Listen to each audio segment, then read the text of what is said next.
Hey everyone, how are you? So, welcome to my daily dose. This is Tara Nichols here, and we're going live every day just to talk about mental health concepts and to really begin growing a culture of mental wellness. This week is all about kids, so we're really focusing on our youth and child populations, really helping parents with practical tips on how to develop emotional wellness, mental health practices within, your family, within you as a parent, within your home. So please find me out here on YouTube every day around 2 o'clock. Also, you can comment. And share. Please help us get this message out. It's very important for us to really just spread the word that mental health is so important in our culture today. So today's lesson is on moral development in children. Now, on Fridays, I teach a moral development group for women who have really struggled in their life, been exposed to trauma, been exposed to substance abuse, domestic violence. And I find that moral development is one of the biggest vacancies in our culture. That we have these, young people that are growing up into becoming adults, and they're really not able to establish good standards and moral conduct and codes for their own life in order to kind of navigate them through adulting. And I don't know about you, but I remember being young. I remember being 18, 19, and really wondering, like, how do you know that the decisions you're making are the right decisions? How do you establish standards for your life? How do you determine really how you're going to make decisions and what's right for you? And so I know that in history we had such a kind of a strong influence of religious standards and how important those religious standards were. But as you begin exposing, your mind and your education to, really begin challenging what was and what was done in the past, our culture has shifted and it's really began to challenge the way we've set up our society before.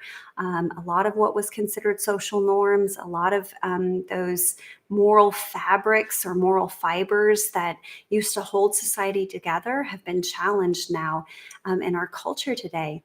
And many good things can come from challenging the ways of the past. But if you don't replace what you had, then you're left with nothing, right? When you kick out the old, you have to really give something new. Otherwise, your kids suffer because they don't have what you had, right? So I really think this is a very important lesson in helping your not only you as a parent, but making sure that you're modeling and you're challenging that moral development in your children. So, Kohlberg was the psychologist who really outlined moral development. And he said that there were 6 stages to moral development. Okay. One of the unique things, and I just did a video on brain development and development within the body and the mind and the organ of the brain, right?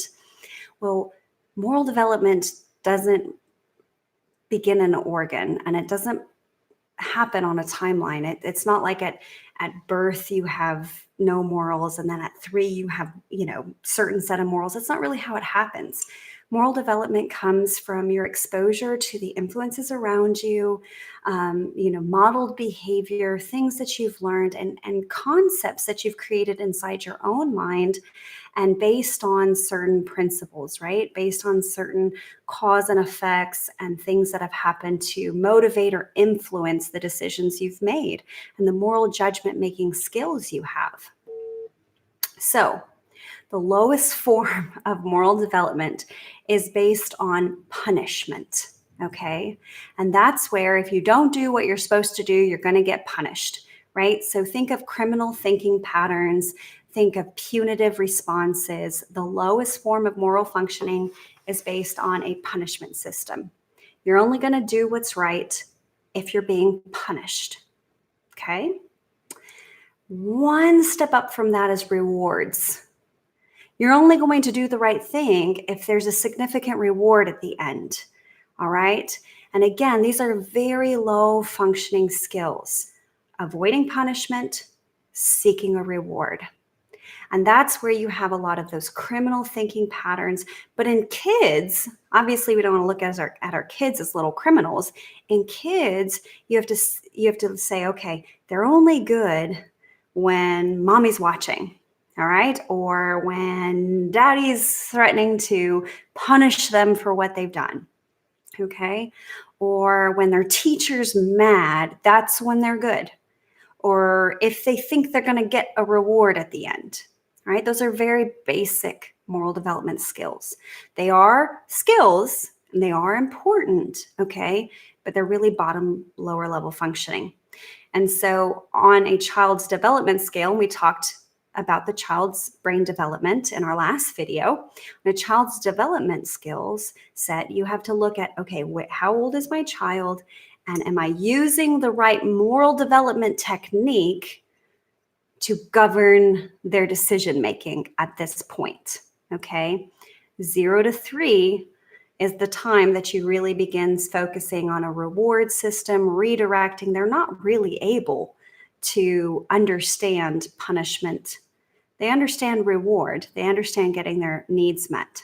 Okay, so really begin looking at, okay, are my parenting strategies conducive with where my child is at in their moral development? All right. Stage 3 is intentions.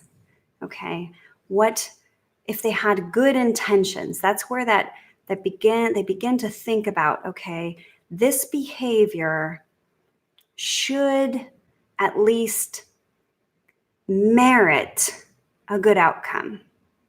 At least my intentions were right.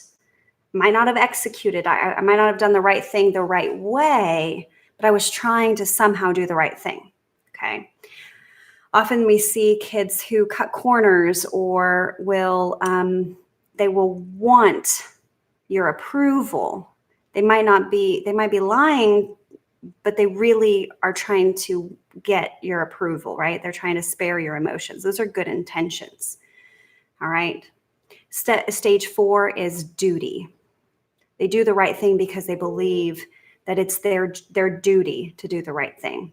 Again, those are good, decent, basic morals, but those are kind of very average. They're not high moral functioning decision-making skills. Okay. And on a child's development, again, you're going to be looking at around that concrete brain functioning stage, around age 7, where they really begin thinking about what's right and wrong, what's good, what's bad. This is a good time to institute stop and think. What are your intentions here? Stop and think.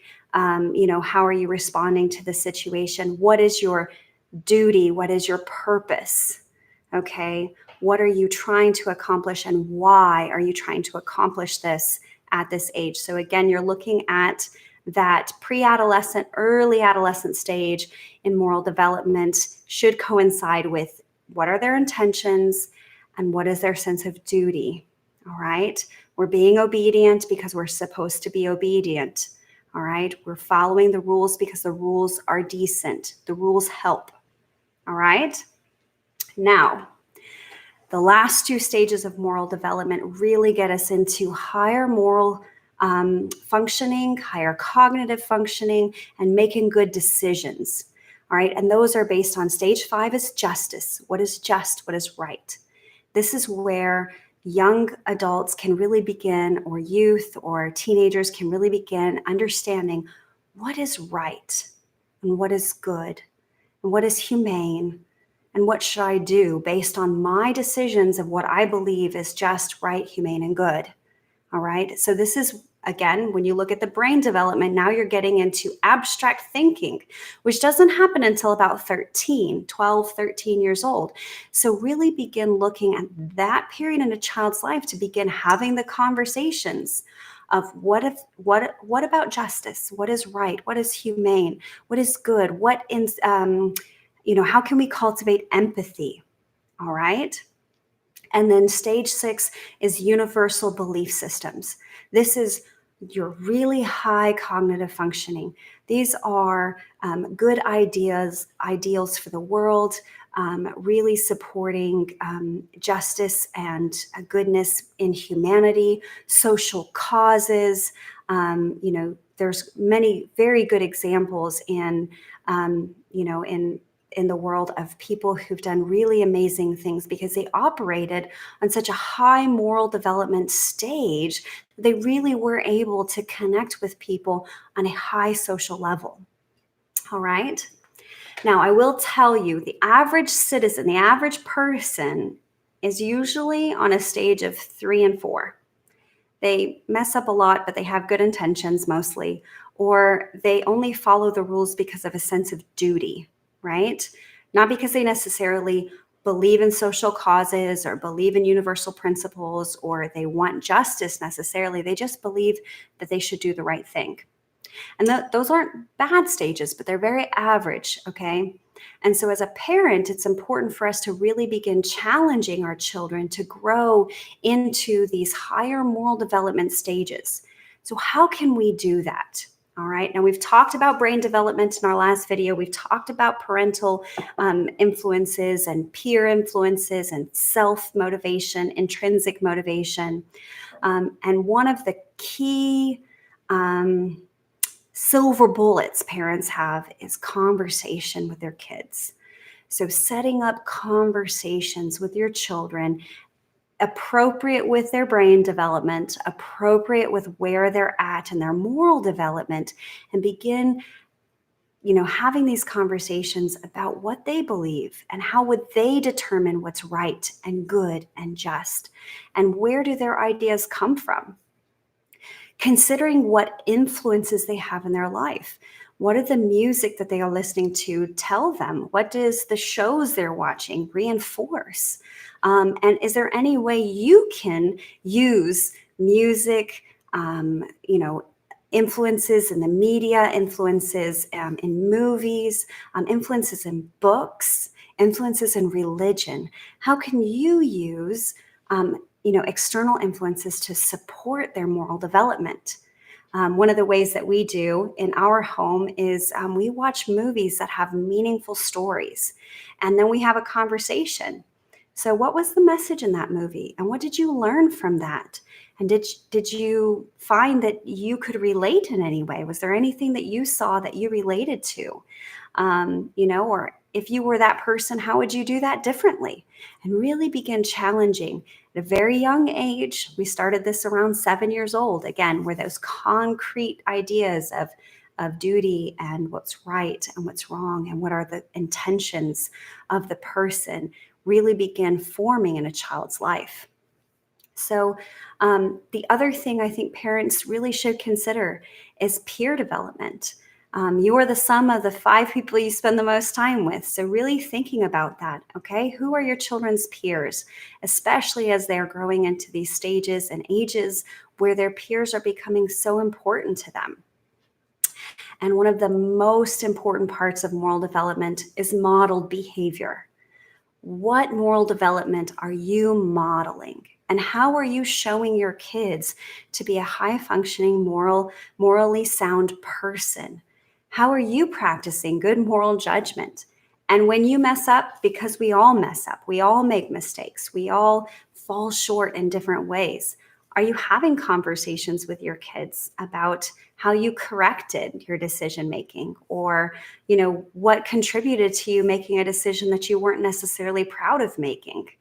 I had a conversation with my 10-year-old just the other day about parental disagreement, and parents argue, and we try to do the best we can, and sometimes we don't succeed. We had good intentions. We have a duty to do what's right, but we kind of fall short. And how can we get back on track? How can we have the conversations? How can we repair the damage to get back on track to where we want to be morally and socially and in our own family, culture, and community that we have here in our home?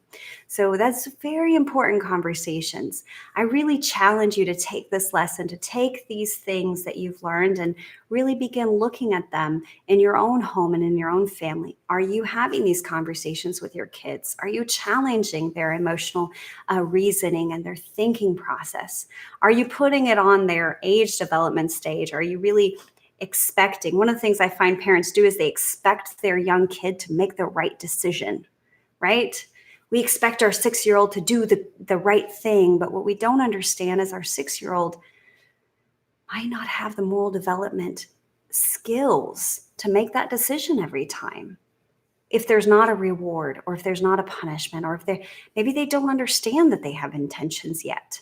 And have we taught that to them? And have we explored that? And have we given them a chance to really practice their moral development and play that out?